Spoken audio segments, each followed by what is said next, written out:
দেখেন, আমরা থিম ফ্রেশিয়াটা আজকে দেখবো, কাস্টমাইজ দেখবো। তো আমি এখানে কি করব, আমার যেই অ্যাপিয়ারেন্স আছে, অ্যাপিয়ারেন্সের মধ্যে থিমটা অপশন থেকে ই শপিং কার্টটা দিয়ে শপিং কার্টটা শুধুমাত্র আমি ইনস্টল দেব। কোনটা? Shopping cart. অ্যাড নিউ থিমে চলে যাব এবং এখানে সার্চ করে নিব কি শপিং কার্ট। ক্লিয়ার? আচ্ছা,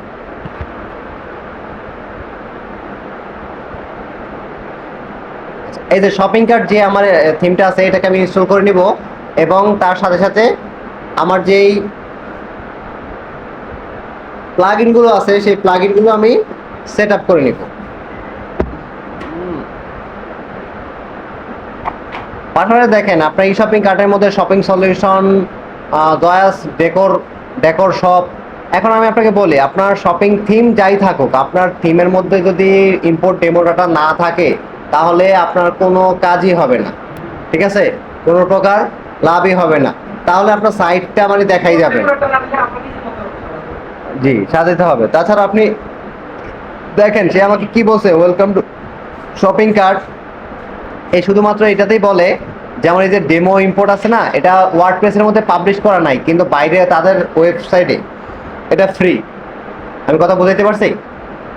বাইরের ওয়েবসাইটে এটা ফ্রি, যার কারণে বলে যে বাইরে থেকে আপনার এটা ডাউনলোড করে নিয়ে আসেন। ঠিক আছে? তো আমি প্লাগইনে চলে যাই, দেখি সে আমাকে কি কি প্লাগইনের কথা বলে। তো এখানে শুধুমাত্র এটার কথাই বলতেছে। ঠিক আছে? শপিং কার্ট মানে থিম ফ্রেশের কথা। বাকি আরেকটা বলছে মেক্স মেগা মেনু। দেখতে পারছেন? ম্যাক্স মেগা মেনু এটার কথা বলতেছে কেন, মানে এ আরো কিন্তু সাজেস্ট করে, কিন্তু সাজেস্ট করার পরেও এখন করে না কেন, কারণ সেগুলো অলরেডি আমার কাছে ইনস্টল করা আছে, এই জন্য সে আর সাজেস্ট করে নাই। শুধু ম্যাক্স মেগা মেনুটা আমার ছিল না। ক্লিয়ার? আচ্ছা, এটা একটু ইনস্টল হোক। হ্যাঁ, শপিং কার্ট এটা সাজেস্ট করে নাই। ওই যে ম্যাক্স মেগা মেনু একটা সাজেস্ট করছে না, বাকিগুলো সাজেস্ট করতো তখন, সাজেস্ট করতো যখন আমার কাছে থাকতো না। কিন্তু আমি গতবার হলো গিয়ে ওগুলো ডিলিট করিনি। গতবার যেগুলো করছিলাম সেগুলো আমি ডিলিট করিনি। এখন দেখেন ডেমো ইম্পোর্ট প্লাস, এইটা কিন্তু আমার দরকার নাই। ঠিক আছে? এটা কি ডেমো ইম্পোর্ট প্লাস, এটা দরকার নাই, কিন্তু এখানে রয়ে গেছে, তার মানে আমার সাইট ভারী হচ্ছে। কথা বুঝতে পারছি? সাইট ভারী হচ্ছে। যাই হোক, এটা থাকুক আপাতত, পরে না লাগলে এটা আমি ডিলিট করে দিব।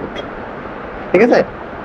তো আমি এখানে আপলোড প্লাগইন করে দেবো কোনটা, থিম ফ্রেশিয়া ডেমো ইম্পোর্ট যেটা আছে।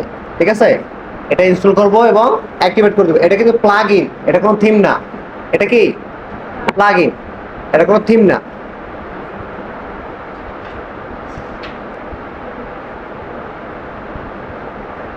আচ্ছা, অ্যাক্টিভেট প্লাগইন।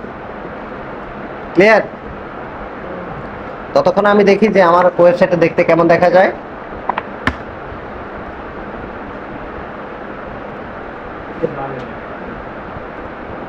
অ্যাক্টিভেট হয়ে গেছে। ক্লিয়ার? আচ্ছা, অ্যাপিয়ারেন্স থেকে যে দেখেন ডেমো ইম্পোর্টার প্লাস, এটা ছিল আগের প্লাগইনটা। আর এই যে ইম্পোর্ট ডেমো ডাটা, এটা কোনটা? বর্তমানে যে থিম ফ্রেশিয়া যেটা। তো এটা দিয়ে আমি এখানে এখানে তিনটা ডেমো আছে। কয়টা? তিনটা। একটা ফ্রি, বাকি দুইটা পেইড। তো ইম্পোর্ট ডেমো ডাটা আমি করে নিব এবং আবার কন্টিনিউ করে দিব। ঠিক আছে? পেজ নট ফাউন্ড, সে আমাকে কি দেখাচ্ছে? পেজ নট ফাউন্ড, তার মানে আসছে। ঠিক আছে? একটু ওয়েট করতে হবে আমাকে।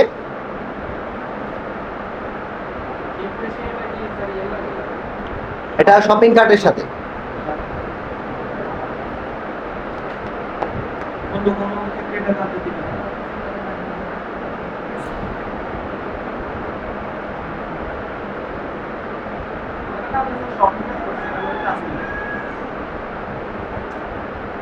স্যার এই থিম ফ্রেশিয়াটা মানে ওয়ান ক্লিক ডেমো ইম্পোর্টের কাজ করবে।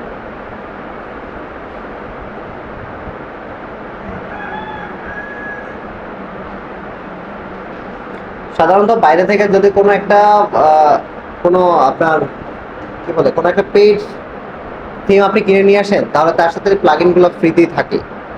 ঠিক আছে? কিন্তু এখানে যে আমার এখানে থেকে যেগুলো আনি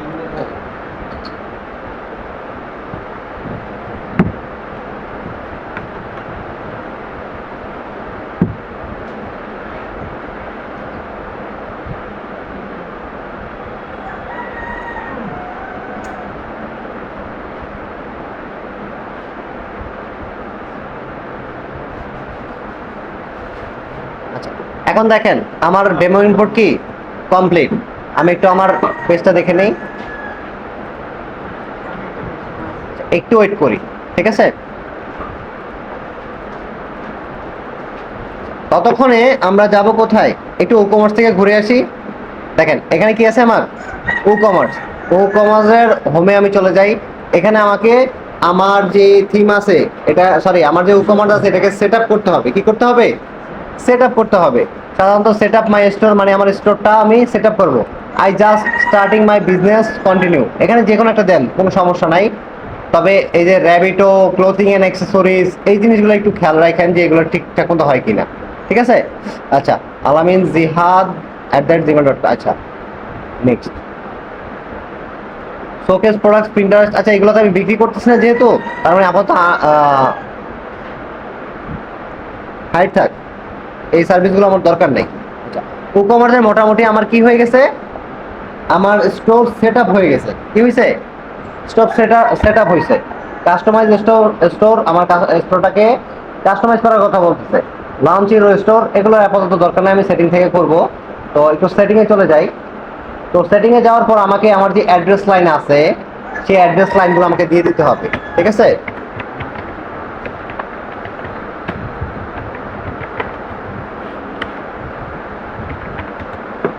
সদর রোড, লক্ষ্মীপুর, সেটি কি?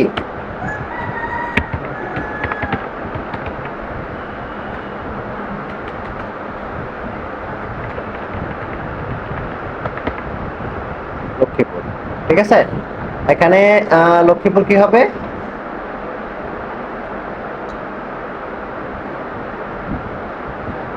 ঠিক আছে, 3713 আমাদের, তাই না? বাকিটা selling location, specific sell to specific country. I mean আমি যদি ওয়ার্ল্ড ওয়াইড বিক্রি না করি তাহলে এটাকে আমার স্পেসিফিক কান্ট্রি করে দিতে হবে, এবং যে কান্ট্রি করব, যে কান্ট্রিতে করব তার নামটা দিব। অথবা চাইলে মনে করেন আমি বাহরাইন, বাংলাদেশের সাথে বাহরাইন বা অন্যান্য কোনো কয়েকটা দেশেও করতে পারি যদি চাই। তারপরে শিপিং লোকেশনও সেম থাকবে আমার, এবং ডিফল্ট কাস্টমার লোকেশন কি? ডিফল্ট কাস্টমার লোকেশন মানে কি? সব কান্ট্রি রিজন, মানে আমার যেই বলছে, মানে আমি যেগুলো এতক্ষণ সেট করে আসছি, যেমন আমার সেল স্পেসিফিক কান্ট্রি, আমার স্পেসিফিক কান্ট্রি যেটা ছিল, ঠিক আছে, তারাই শুধুমাত্র কিনতে পারবে। তো যেহেতু আমি করতে পারছি না, ট্যাক্স দিচ্ছি না, তাই আমার ট্যাক্স ইনেবল করব না। ইনেবল কুপনস, যদি আমি কুপন কোড দিতে চাই, ঠিক আছে, যদি কুপন কোড দিতে চাই তাহলে আমি এটা ইনেবল করে দিব, যদি দিতে না চাই তাহলে ইনেবল থাকবে না। দেন আর যদি ইনেবল করে দিই এটা, তাহলে এটা করে দিব, কারণ ক্যালকুলেট করতে হবে তো আমাকে, তাই না? কুপন কোড বাদ দিয়ে আমাকে ক্যালকুলেট করতে হবে না। আচ্ছা, বাকিগুলো এগুলো মনে হয় বুঝবেন। কারেন্সি বাংলাদেশি টাকা, আপনি যদি চান ডলার বিক্রি করতে ডলার বিক্রি করতে পারবেন। তারপরে কারেন্সি পজিশন রাইট, রাইটে থাকবে সেপারেটর, ডেসিমেল, আই মিন ডেসিমেলের পরে কয়টা সংখ্যা থাকবে, ঠিক আছে? সেভ চেঞ্জেস দিয়ে দিই। এখন দেখেন প্রোডাক্টে চলে পরে কি টাকা কাউন্ট হবে? না, ডেসিমেলের পরে পয়সা, পয়সা কাউন্ট হবে। হ্যাঁ, দুইটা ডেসিমেল। আচ্ছা, সব পেজ, আচ্ছা সব পেজ কোনটা আমার? সব পেজ হিসাবে আমি কোনটা রে? সব হোম পেজটাকে আমি সিলেক্ট করে দিব, ঠিক আছে? এগুলো আপাতত একটু থাক, আমরা একটু সামনে থেকে ঘুরে আসি, ঠিক আছে? ওয়েট মেজারমেন্ট এটা ডিফল্ট রাখলে রাখতে পারেন, কোনো সমস্যা নাই। প্লেস হোল্ডার এটা কি? কোনটা? এখানে প্লেস হোল্ডার ইমেজ বলতে হলো কি, আপনি ওই যে ইমেজটা আপনি দিবেন, ঠিক আছে, যে ইমেজটা আপনি অ্যাড প্রোডাক্ট হিসাবে দিবেন তার সাইজ কত হবে, ঠিক আছে? 5076 পিক্সেল, বুঝি নাই? আপনি অ্যাড প্রোডাক্ট যখন করবেন তখন একটা দিবেন না, প্রোডাক্টের ছবি দিবেন না, ওই প্রোডাক্টের ছবির সাইজটা আপনি যখন অ্যাড প্রোডাক্ট করবেন, প্রোডাক্টের তো ছবি দিতে হবে আপনাকে, মাস্ট দিতে হবে না? ওইটার সাইজই হলো কি এটা, প্লেস হোল্ডার ইমেজ, ঠিক আছে, পিক্সেলে। আচ্ছা, এখানে তো সব পিক্সেল ইঞ্চি কোন কিছু লেখা নেই। আপনাদের অবস্থা হয়ে গেছে ওই যে লাল গরু আর ইয়ার মতো, ঠিক আছে? শিপিং, আচ্ছা শিপিং এ চলে যাই। এখন আমি শিপিং কোথায় করব? প্রথমে জোন অ্যাড করব। কোথায় করব? Zone add. প্রথমে একটা জোনের নাম দিয়ে দেই, মনে করেন ইনসাইড ঢাকা, সরি ইনসাইড কি, আচ্ছা ঢাকায় দিলাম। ইনসাইড ঢাকা, জোন রিজিয়ন কোথায়? এশিয়া, বাংলাদেশ এবং জোন কোথায়? ঢাকা, বাংলাদেশ। ঠিক আছে। আচ্ছা, এখন আমাকে একটা অ্যাড শিপিং মেথড করতে হবে, যেমন ফ্রি শিপিং, ফ্ল্যাট রেট। যেহেতু ঢাকার মধ্যে আমি একটা রেট নিব, একটা শিপিং চার্জ নিব, তার মানে আমাকে ফ্ল্যাট রেট দিতে হবে। ক্লিয়ার? তো ফ্ল্যাট রেট দেওয়ার পর কন্টিনিউ করব, এবং ফ্ল্যাট রেট হিসাবে এটা ট্যাক্সেবল না অবশ্যই। ফ্ল্যাট রেট হিসাবে কত কাটবে আমার? 80 টাকা ধরে নিলাম। ঠিক আছে। Heavy shipping cost. আচ্ছা, যে হেভি শিপিং ক্লাস কস্ট, ঠিক আছে, এটা হলো যখন আমরা প্রোডাক্টের শিপিং ক্লাস দিব, যেমন আমরা কোনো ওজন, ওয়েটের ব্যাপারটা করব, তখন আমরা তিনটা আগে ক্লাসের মধ্যে তিনটা ক্লাস সেট করে দিয়ে আসবো, হেভি, মিডিয়াম, লো। তো এই লো হিসাবে আমি কত টাকা বেশি নিব, বুঝতে পারছেন? যেমন যদি আমার প্রোডাক্ট 2 থেকে 4 কেজি হয় তাহলে আমি 80 টাকায় নিব, আর যদি 4 কেজির উপরে হয় তাহলে এক্সট্রা করে আর 20 টাকা নিব। বুঝতে পারছেন? তো এটাই হলো গিয়ে হেভি শিপিং কস্ট। আমি হলো গিয়ে মনে করেন 20 টাকা আমি দিয়ে দিলাম। তাহলে কেউ যদি কোনো হেভি প্রোডাক্ট অর্ডার করে তাহলে সে আরো 80 টাকার সাথে আরো 20 টাকা বেশি দিবে। কথা বুঝতে পারছি? যেহেতু আমার একটা ক্লোথিং স্টোর দরকার নাই, আমি ক্রিয়েট অ্যান্ড সেভ। একটু পিছনে চলে যাব, আমি আবার এই শিপিং জোনে চলে যাব। ঠিক আছে। শিপিং জোনে এই জায়গায় আসার পর এই যে ইনসাইড ঢাকা, আউটসাইড ঢাকা, কালকে একটা ই ছিল, ইনসাইড ঢাকা, ইনসাইড ঢাকা, এটা বাকি দুটো ডিলিট করে দিই। আরেকটা question স্যার। আমাদের স্যার আমাদের সপ্তাহ লোকেশন কোথায় দিচ্ছি? যখন লক্ষ্মীপুর। তাহলে স্যার আমরা ইনসাইড ঢাকা, মানে আমরা তো লক্ষ্মীপুর আমি জাস্ট আপনাকে দেখানোর জন্য বলছি যে ইনসাইড ঢাকা এটা কিভাবে কাজ করে। আমি আপনাকে সরাসরি দেখাচ্ছি না ইনসাইড লক্ষ্মীপুর। আপনি চাইলে এখানে ইনসাইড লক্ষ্মীপুর দিতে পারেন, কোনো সমস্যা নেই। এটা দিয়ে করি তাহলে আমরা বললে আচ্ছা, ঠিক আছে। ঠিক আছে। ইনসাইড কি? ইনসাইড কি? ইনসাইড লক্ষ্মীপুর। তাহলে এখানে সিলেক্ট হবে এশিয়া, কি হবে? বাংলাদেশ এবং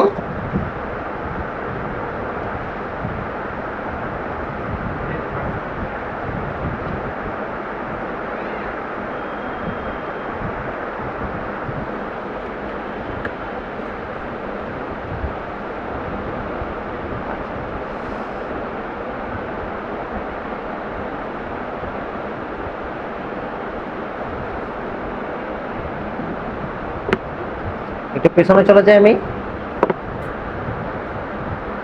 দেখেন ইনসাইডেড হয়ে গেছে। আচ্ছা, যাই হোক, ইনসাইড লক্ষ্মীপুর। ঠিক আছে। দেন আউটসাইড লক্ষ্মীপুর কি হবে? জোন নেম কি হবে আমার?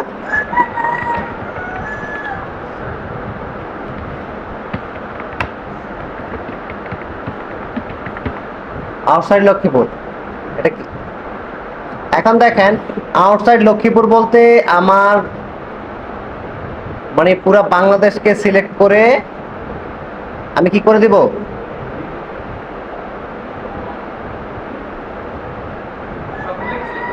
জি, শুধুমাত্র লক্ষ্মীপুর বাদে।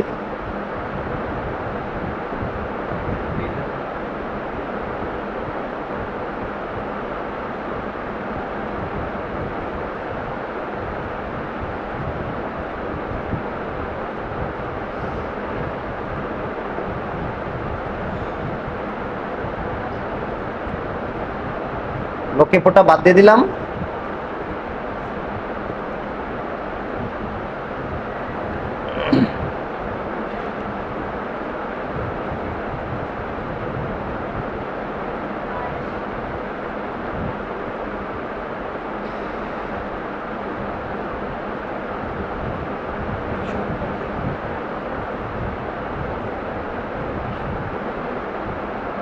আচ্ছা, ঠিক আছে। আচ্ছা, দেওয়ার পরে আমি এবার এটাকে অ্যাড শিপিং মেথড করব কি? Flat rate. ফ্ল্যাট রেটে কত দিব আমি এটার? 120। ঠিক আছে। তো বাইরের যে হ্যাঁ, ট্যাক্সেবল না এটা, নন এবং ক্রিয়েট। ঠিক আছে। আচ্ছা, তো আবার একটু পিছনে চলে যাই, তাহলে আমি আমার শিপিং মেথডের ওভারভিউটা দেখব। যেমন একটা হলো ইনসাইড লক্ষ্মীপুর ফ্ল্যাট রেট, এবং আরেকটা আউটসাইড লক্ষ্মীপুর ফ্ল্যাট রেট। ঠিক আছে। আচ্ছা, ঠিক আছে। দেন আমার যদি কোনো ওই যে হেভি কোনো ক্লাস থাকে এরকম, তাহলে আমি এখানে আসা হেভি, মিডিয়াম, লো এগুলো আমি সিলেক্ট করে দিব। ঠিক আছে। এই যে এখানে সিলেক্ট করে দিচ্ছি কি 2 থেকে 4 কেজি এবং 4 থেকে 10 কেজি এবং আপার 10 কেজি। ঠিক আছে। আর শিপিং সেটিংয়ে আমি চলে যাই। এখানে enable the shipping calculator on the cart page. Shipping ক্যালকুলেটরটা ইনেবল রাখতে হবে, এবং hide shipping cost until the address in entered. এটা মানে হলো আপনার যতক্ষণ পর্যন্ত না কেউ অ্যাড্রেস ইন্টার করবে ততক্ষণ পর্যন্ত তার কি হবে না, ওই যে ডেলিভারি চার্জটা দেখাবে না। অ্যাড্রেসটা এন্টার করার পরেই কেবল তার ডেলিভারি চার্জ দেখাবে, ঠিক আছে। আচ্ছা, default customer to billing address, default to customer shipping address, shipping destination আমার ডিফল্ট টু কাস্টমার শিপিং অ্যাড্রেসই থাকবে। আচ্ছা, ডিবাগ মোড বন্ধ করে দিই, শেষ। আচ্ছা, পেমেন্ট অপশনে আসি। পেমেন্ট অপশনে আসার পরে আমাদের প্রথমে কি ক্যাশ অন ডেলিভারি, আমরা ব্যাংক ট্রান্সফারটা বাদ দিলাম, ঠিক আছে। প্রথমে কি দিলাম, ক্যাশ অন ডেলিভারি। এখানে আমি চাইলে এটাকে সেট আপ করতে পারবো। ক্যাশ অন ডেলিভারি টাইটেল থাকবে cash on delivery, pay with আপন ডেলিভারি, যখন ডেলিভারি দেওয়া হবে তখন পে করতে পারবেন এরকম। আর থাকবে কি এনি ফ্ল্যাট রেট মেথড, মানে যে কোনো ফ্ল্যাট রেট। আমি দুইটা ফ্ল্যাট রেট করে আসছি না, ইনসাইড লক্ষ্মীপুর আর একটা হলো আউটসাইড লক্ষ্মীপুর। তো সে যে কোনো অপশনেই ক্যাশ অন ডেলিভারি দিতে পারবে, যে কোনো অপশনে কি ক্যাশ অন ডেলিভারি দিতে পারে। সে যদি ইনসাইড লক্ষ্মীপুর বা আউটসাইড লক্ষ্মীপুর দেয়, যদি এখানে শুধুমাত্র আমি ইনসাইড রাখি তাহলে কেউ আউটসাইড লক্ষ্মীপুর রাখলে আমার ক্যাশ অন ডেলিভারি দিতে পারবে না, কারণ সেখানে ক্যাশ অন ডেলিভারি অপশনটা এনেবল না। কথা বুঝতে পারছেন? তো এনিটা রাখলে হলো যে কোনো জায়গায় সে যে কোনো জায়গায় সিলেক্ট করলে কি আপনার ক্যাশ অন ডেলিভারিটা পাবে। এখন দেখেন একটা কথা আছে, accept COD if the order is virtual. আমরা ভার্চুয়াল চিনি, ভার্চুয়াল প্রোডাক্ট কি বলেন তো, কেউ বলতে পারবেন? হ্যাঁ, এগুলো ভার্চুয়াল, যেগুলো ডাউনলোডেবল। এখন ডাউনলোডেবল কোনো প্রোডাক্টে কি আমি কখনো ক্যাশ অন ডেলিভারি দিব? তাহলে সে কি আমাকে কখনো দিবে? ঠিক আছে। আচ্ছা, এটাকে আমি রাখবো না, সেভ চেঞ্জেস। এই হলো মোটামুটি আপনার একটা ই-কমার্সের। বাকি যা আছে এগুলো একটু অ্যাডভান্স, এগুলো আমরা এগুলার মোটামুটি এখন একটা ই-কমার্স সাইট প্রথমে রান করার জন্য এগুলোর দরকার নাই। যখন আপনার কমার্স বড় হবে তখন আপনি এগুলো করতে পারবেন। যেমন ইমেল ইন্টিগ্রেশন, নিউ অর্ডারের জন্য আপনি নিউ অর্ডার যখন আসবে তখন আপনাকে ইমেলের জন্য আপনি সেটিং করতে পারেন। যেমন নিউ অর্ডার আসলে রিসিপশন, এই যে এমডি তানজিল হাসান জিহাদ যেটা আছে, এটা কি করবেন, এই ইমেলের মধ্যে আপনাকে ইমেল করে দিবে যে ই-কমার্স, এই যে ইমেল না এটা অটোমেটিক চলে আসে, কারণ এইটা দিয়ে আমার ইয়েটা খোলা, আমার ওয়ার্ডপ্রেসটা এই দিয়ে খোলা, ইমেল চলে আসবে। আবার কেউ যদি এখানে আপনি সাবজেক্ট লাগাইতে পারেন, ইমেল হেডলাইন লাগাইতে পারেন, কিন্তু অ্যাডিশনাল কন্টেন্ট লাগাইতে পারেন, ঠিক আছে। এগুলো দিয়ে দিবেন। অথবা আবার যখন ক্যান্সেল হবে, কেউ যদি ক্যান্সেল করে তাহলে cancel, failed order, order on hold, এই জিনিসগুলো আপনি চাইলে সেট করে নিতে পারেন, যাতে আপনাকে পার্ট বাই পার্ট কি করে, হ্যাঁ, পার্ট বাই পার্ট কি করে মেল করে দেয়। কথা বুঝতে পারছি? মেল করে দেয়। ইন্টিগ্রেশনের আপাতত ইন্টিগ্রেশন আমরা করতে পারবো না, যেহেতু করবো না। এখন লাইসেন্স কি আমাদের আবার বের করতে হবে। আচ্ছা, সাইট ভিজিবল এবং অ্যাডভান্স এগুলো আপনারা পরবর্তী শিখবেন। তো এটা হলো গিয়ে আপনার মোটামুটি যেটুকু সেটিং আমরা আজকে দেখলাম ক্লাসের মধ্যে, এইটুকু সেটিং যদি আপনি করেন তাহলে একটা ই-কমার্স সাইট আপনি চাইলে রান করাইতে পারবেন, ঠিক আছে। তো পেমেন্টের অপশনের মধ্যে আরেকটা অপশন আছে, এখানে শুধুমাত্র ক্যাশ অন ডেলিভারি আছে, তাই না? হ্যাঁ, আমি চাইলে এখানে বিকাশ পেমেন্টও দিতে পারি। কি দিতে পারি? বিকাশ পেমেন্ট। এখন বিকাশ পেমেন্ট দেওয়ার জন্য আমাকে প্রথমে একটা প্লাগইন নিয়ে নিতে হবে। কি নিয়ে নিতে হবে? প্লাগইন নিয়ে নিতে হবে। তো একটা প্লাগইন নিয়ে নিই আমি।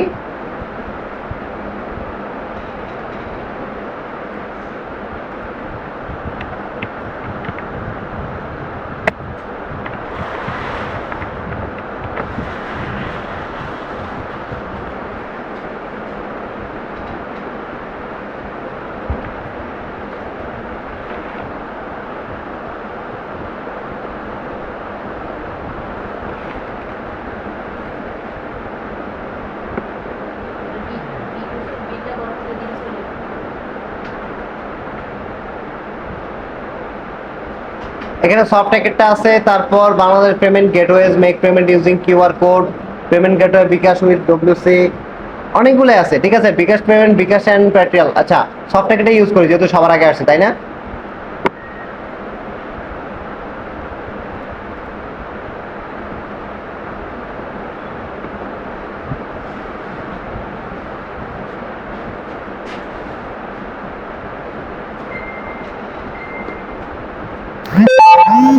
দেখেন এখানে আমি অ্যাক্টিভ করে নিলাম, এবং অ্যাক্টিভ করা শেষে আমি যখন আমার এই এই পেজে যখন আমি রিলোড দিব তখন আমার বিকাশ, রকেট, নগদ চলে আসছে। ক্লিয়ার? তো ম্যানেজ করে নিব। এখানে ম্যানেজ অপশনে গিয়ে বিকাশে যখন বিকাশ টাইটেল বিকাশই থাকবে, description please complete your bKash payment at first then fill up the form below. ঠিক আছে? আচ্ছা, একটা ফর্ম আসবে, ফর্মটা পূরণ করতে হবে। ঠিক আছে? তো যখন সে এই বিকাশ অর্ডার করবে তখন সেটা আপনি কোন পজিশনে রাখবেন, অন হোল্ডে রাখবেন নাকি কমপ্লিটে? যদি আপনি হোল্ডে রাখাই বেটার, কারণ কেউ দেখা গেছে আপনাকে ওই বিকাশ ফর্মের মধ্যে বিকাশের ট্রানজ্যাকশনটা ভুল দিয়ে দিল, মানে পেমেন্ট না করে একটা ট্রানজ্যাকশন দিয়ে দিল, তাহলে তাটা কমপ্লিট হয়ে যাবে, জিনিসটা একটা ভুল বোঝাবুঝির সৃষ্টি করবে। তো হোল্ডে রাখাই বেটার, যে আপনার এটা হোল্ডে আছে আমি চেক করে তারপর অপশনে দিয়ে দিব। মানে যখন আপনি বিকাশ পেমেন্ট করবেন এবং পেমেন্ট করার পরে ট্রানজ্যাকশন নাম্বারটা ওয়েবসাইটে ইনপুট করবেন, ইনপুট করলে আপনার কাছে ইনপুট নাম্বারটা চলে আসবে। তো হোল্ডে কেন রাখবেন তার অর্ডারটা? কারণ আমি আগে চেক করব, তারপর কনফার্ম করব। ঠিক আছে? আচ্ছা, বিকাশ নাম্বারটা থাকবে, আমি বিকাশ নাম্বারটা দিয়ে দিলাম। এটা কি এজেন্ট নাকি পার্সোনাল সেটা দিবেন। তারপর চাইলে অ্যাড 1.85% আপনি bKash send money charge add করতে পারেন, দরকার নাই। Thanks for purchasing through bKash, we will check the give and update as soon as possible. এটা হলো তাকে হলো একটা মেসেজ দিয়ে দিবে। কি দিয়ে দিবে? বিকাশ পেমেন্ট করার পরে মেসেজ দিয়ে দিবে। আচ্ছা, সেভ চেঞ্জেস দেই। ঠিক আছে? আচ্ছা, একটু কষ্ট করে এবার আমরা একটু এটার পেজটা দেখি। বুঝি নাই কই ডেসক্রিপশন, এই যে please complete your bKash payment at first. ঠিক আছে? এটা মানে হলো কি, আপনি আগে তাকে একটা দিলেন, যখন সে অর্ডার করবে কার্ড পেজে আছে, ঠিক আছে, অর্ডার করতে যাবে, প্লেস চেক আউট করতে যাবে, তখন তাকে এই মেসেজটা দেখাবে আর কি। ঠিক আছে? আচ্ছা, দেখি আমরা বিকাশের প্লাগইনের মধ্যে। ঠিক আছে, ই কমার্সের ভিতরে গিয়ে বিকাশের প্লাগইন আবার দেখেন, ভালো করে দেখেন আপনি। আমি প্রথমে কোথায় গেছি, আমার যে পেমেন্ট আছে না ই কমার্সের পেমেন্ট অপশন, ওই পেমেন্ট অপশনে গিয়ে পরে ম্যানেজ করছি। ঠিক আছে? সেম ভাবে জি, বিকাশ এবং রকেট, নগদ তিনটা সেম ভাবে আপনাকে কি করতে হবে, সেট আপ করতে হবে। ক্লিয়ার? আচ্ছা, তো আমি দেখি আমার এই যে চলে আসছে অ্যাড টু কার্ট, এটাকে কাট করলাম। ঠিক আছে?